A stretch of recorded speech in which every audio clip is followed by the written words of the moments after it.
제가 이제 이재명과 이제 투쟁을 하다 보니까 이것도 남의 일이 아니더라는 거예요. 이게 제가 이제 팔라고 해서 판 게 아니라 뭐 이렇게 건드리면 뭐가 막 줄줄이 딸려 나와요. 그러니까 이제 어떤 식이냐면 이 성남이라는 곳이 이재명이 성남시장이 될 적에 김미화하고 야권연대를 했어요. 통진당 김미화하고.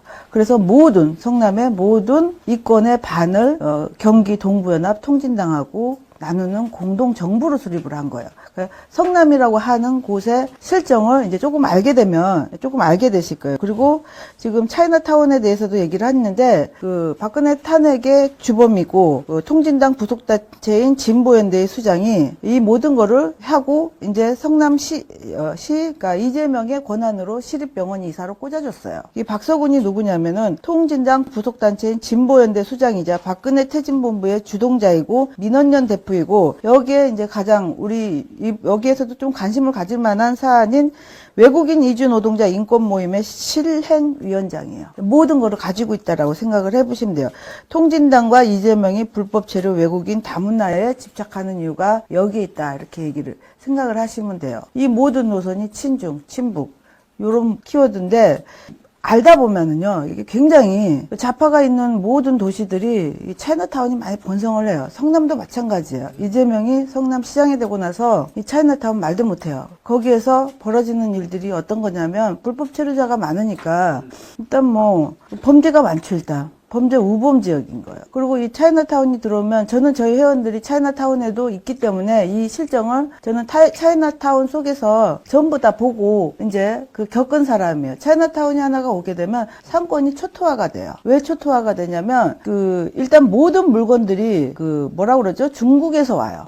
식자재고 뭐고 다. 돈의 흐름이 어떻게 되냐면, 여기는 자기네 거 가지고 와서 자기네 거 장사해서 자기네 중국으로 가는 그런 거예요. 그리고 또 오게 되면 상권의 권리금이 엄청나게 비싸져요. 그러면서 다 잠식을 해가요. 차이나타운 있는 데서는 한국인들이 다 쫓겨나는 거예요. 그리고 주변 집값 이런 거 다 폭등시키고. 근데 이게 이재명이 성남시장이 되고 나서 이게 굉장히 불법으로 많이 늘어났어요. 성남 차이나타운은 잘 모를 거예요. 인천 차이나타운이나 영등포 차이나타운은 알아도 성남도 그렇게 발전을 하고 있다라는 거는 잘 모르실 거예요, 아마. 그런 맥락을 보면은 이 정부가 지금 하고 있는 일들이, 제가 이제 이렇게 시민단체를 많이 이렇게 돌아다녀 보면은 각자 자기 일에 몰두해 있어요. 이렇게 차이나타운 공자학원 하시는 분은 공자학원, 또 이렇게 부정선거 하시는 분은 부정선거, 이게 다 하는데, 제가 이거를 다 겪고 보니까 이 모든 몸통은 이재명이더라, 이건 거예요. 박근혜 퇴진의 돈줄, 자금도 저는 이재명이라고 봐요. 경기 동부연합 세력이. 정부를 수립을 해가지고 각종 이권, 청소영역 나눔이라든지 이런 걸 하면서 경기 동부연합의 세력을 많이 확산을 시켰죠. 그리고 퇴진본부의 본부장인 박서군이가 이거를 주도를 했고, 그리고 시립병원에 이사로 꽂아줬고, 제가 이제 이런 거를 다 보다 보면 결국은 이 모든 거는 돈 싸움이잖아요. 이 우파에는 별로 돈이 없어요. 왜 그러냐면, 자기 주머니에서 내놓기 때문에 한계가 있어요. 사무실도 다 요 정도야. 이 정도도 괜찮은 거야. 큰 거예요. 좌파는 자기 돈 안 써요. 단 한 푼도. 다 남의 돈이에요. 나라 돈이 내 돈인 거예요. 네 돈도 내 돈인 거고, 남의 땅도 내 땅인 거예요. 저는 이거를 이재명 성남시장 쪽에 내가 이제 겪고 본 거잖아요. 그리고 저를 고소한 내용 중에 대장동 관련 일공단도 있어요. 그것도 맥락으로 따져서 보면은 남의 땅 사유지 싼값에 갈취해서 대체 부지도 안 주고 쫓아내서 200~300에 땅값 쳐가지고 3천만 원에 분양을 한 단지 7명을 위한 그런 엄청난 조단인 거예요. 근데 이게 왜 이렇게까지 언론에 안 나왔냐면, 민원연의 대표가 지금 박서군이에요. 모든 거는 경기 동부연합하고 다 관련이 돼 있다, 이렇게 생각을 하시면 돼요. 이 자금줄, 모든 것들.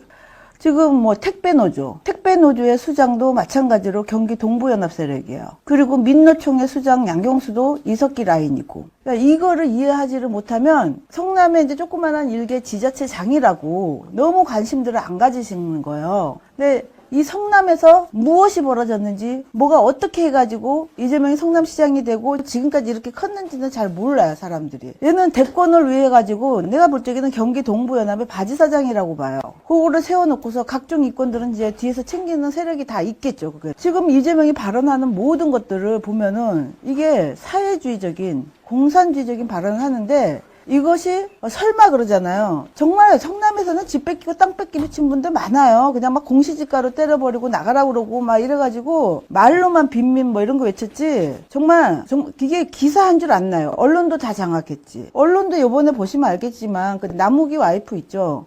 남욱이 와이프가 그 MBC 그 노조 그 기자였었잖아요. 그러면 그 수천억을 먹었을 적에 그 위례 신도시에서도 해먹고 지금 대장동에서도 해먹고 이랬는데 그럼 MBC로는 자금이 안 갔겠냐는 거예요. 이렇게 말이 많은 남욱이 와이프 퇴직금까지 다 챙겨줘서 미국 보냈단 말이에요. 예전에 노조 파업할 적에 성남에서는 그 소문이 많았었어요. 이재명이가 MBC 노조 파업할 적에 돈 많이 갖다 줬다고. 지금 MBC의 논조로 보면 거의 뭐 MBC 공영이 아니라 그냥 이재명 대변한다 이렇게 볼 정도로 하는 거에는 전부 자금인데 그나마 저희가 요번에 이제 대장동이라도 터져서 요거를 손대기는 조금 힘들어질 것 같아요. 보니까는 보는 사람이 너무 많으면 뭐 훔쳐서 먹기가 조금 힘들어지잖아요. 두 번째는 아마 코나아일 거예요. 코나아이의 이제 지역 카페 위탁업체인 코나아이가 낙전 수익을 코나아이가 다 먹는 그런 구조예요. 청년수당이든 뭐든 해서 우리가 이제 쓰고 나면 그 나머지 돈이 경기도나 이런 데로 오는 게 아니라 특히 경기도만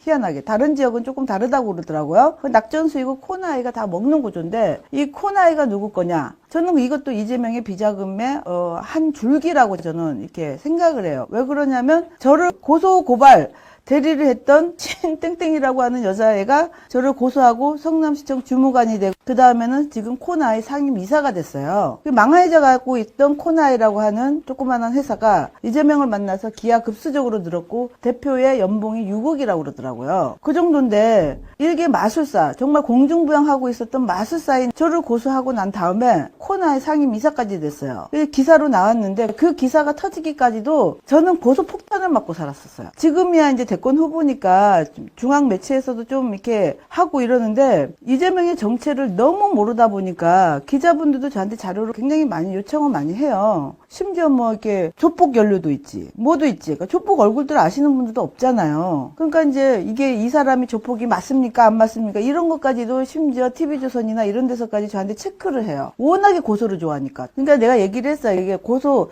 실제 사실이어도 사실적시 명예훼손으로도 고소를 해요. 얼마나 사악한지 몰라요. 그래서 제가 이거를 이 대장동 사건이 터지고 막 이랬을 적만 해도 이게 이 정도 큰 금액인 줄은 몰랐었어요. 이게 회계사였었던 고 이재선 씨가 저한테 토스를 하고 돌아가신 거예요. 답변서는 이제 제가 다 이제 맞춰가지고 혼자서 이게 승소를 하기까지 2017년도에 고소를 당하고 한 2019년도에 겨우 이겼는데 이게 회계사분이 얘기를 하시기를 제가 떠든 그 시기가 마침 화천대유에서 그 수익이 나서 3천억부터 배당이 받으려고 하는 그 시기에 제가 떠들었다고 그러더라고요. 그 왜 그때부터 배당이 되냐면 그 다음 해가 이재명이 도지사로 나가는 해였었어요. 거기에서 또 선거법 위반이나 모든 자금들이 거기에서 다 나서 가지 않았을까 이런 생각을 해요. 그러면 우리가 가장 이제 여기에서 문제점이 뭐냐면 정말 나라 사랑하는 마음이 보수에 계신 분들은 많아요.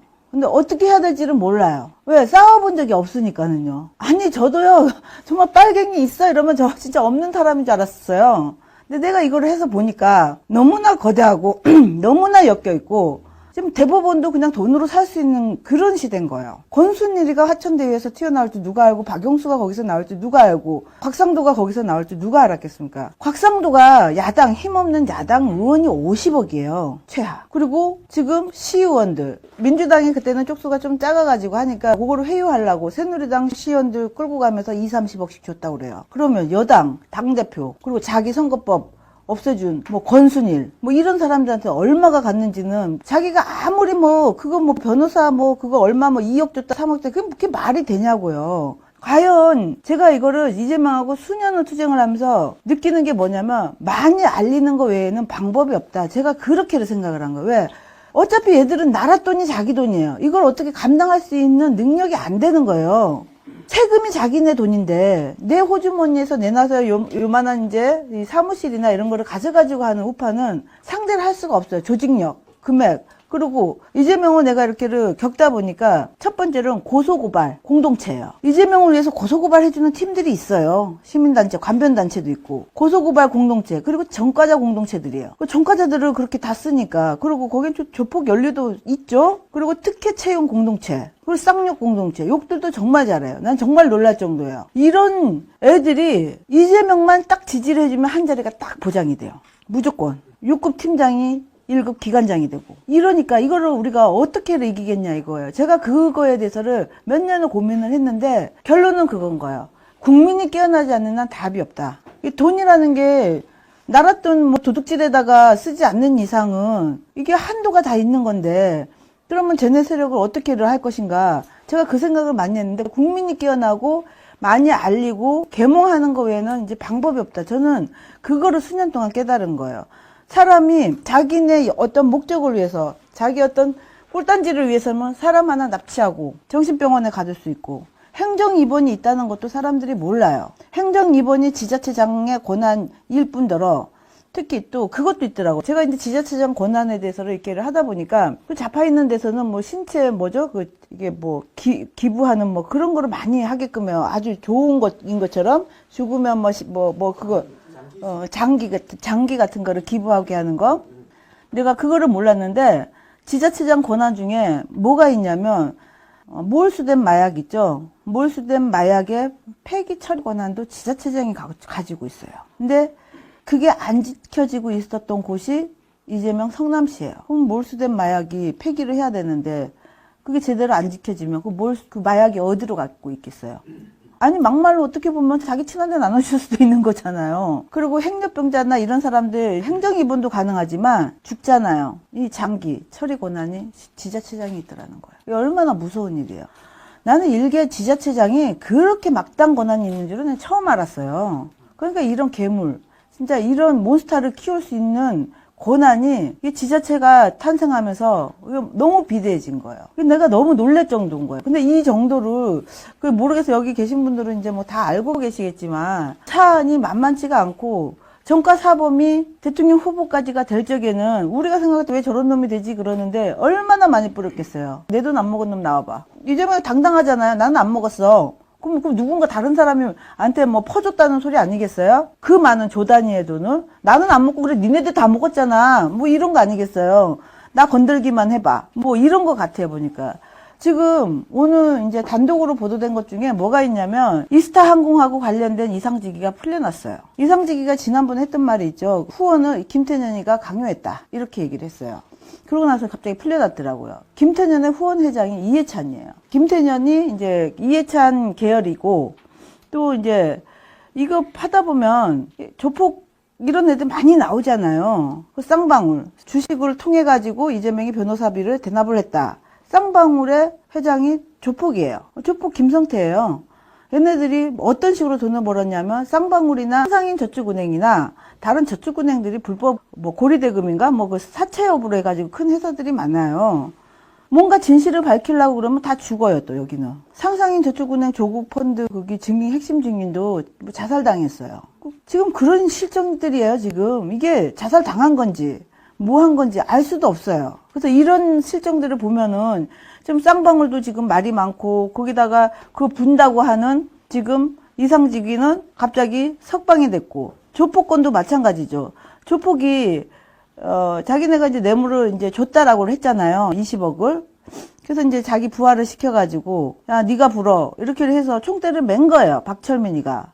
그랬는데 그 위에 있는 이준석이라고 하는 코마트레이드 이준석은 나가고 싶어서 이 전자 발찌라도 찰 테니까 내가 나가게 해달라고 난리를 치고 난 다음날 석방이 됐고, 지금 이준석의 변호를 누가 하냐면 LKB 파트너스가 하고 있다는 거예요. 이 현 정권의 이제 막후죠 여기가. 그랬는데 그러고 나선 자기가 석방이 되고 나니까 나 그런 적 없다고 자기가 시킨 박철민이 뒤통수를 확 친 거예요. 일단 풀려났으니까. 근데 박철민이는 억울하니까 방방 뛰면서 내가 이제 증거를 제출하겠다 이랬더니 갑자기 접견이 안 된다는 거예요. 접견 다 막아버린 거예요. 뭐 난동을 피웠네 뭐를 했네 이러는데, 그러니까 박철민한테 이제 기자들이 이제 다 몰릴 거 아니에요. 난 줬다. 이준석 형이 거짓말한다. 나를 시켰다. 이렇게 해서 막 부르려고 그러는데 그럼 기자들이 몰려갈 거 아니에요. 지금은 대권 후보니까. 갑자기 면회가 지금 12월 달까지 안 된다는 거예요. 지금 현 정권이요. 완전 막가파야 지금. 내가 이걸 보고 굉장히 놀랐는데 겪고 계시는 분 뭐 공자학원이라든지 차이나타운이라든지 이런 것들 하시는 분들 입장에서는 이거 정말 내가 보면요. 이재명이라고 하는 자가 대권 후보가 되면 이건 진짜 전국 차이나타운화가 될 것 같아요. 어떻게 보면. 외국인 노동자 이런 거 굉장히 감싸고 하는 데가 성남에서부터 출발을 한 거예요. 왜 그러냐면 성남에 주민교회가 있잖아요. 그 이해학 목사가 지금 통일부 장관 이인영의 장인이잖아요. 거기서부터가 외국인 노동자 뭐 빈민 이런 거 하면서 이 민주당이 어떤 꽃을 피운 그런 동네이기 때문에 이게 쉽지가 않다는 거예요. 그래서 제가 말씀드리고 싶은 이제 마지막 포인트는 뭐냐면 사람도 납치할 수 있고 목적을 위해서는 수단과 방법을 가리지 않는 게 지금 그 공산당 수법인데 거의 비슷하다는 거예요. 지금 문재인이는 어떻게 보면 아주 약한 우리가 그래도 상대할 수 있는 세력이지만 이재명과 이재명을 둘러싼 이 운동권 세력들 그리고 경기동부연합 세력들은 한 번도 접하지 못한 그런 세계를 이제 우리 국민한테 주고 내 땅도 내 땅, 남의 땅도 내 땅인 그런 공산주의가 이제 더 가까이 오지 않을까 저는 그렇게 생각을 합니다.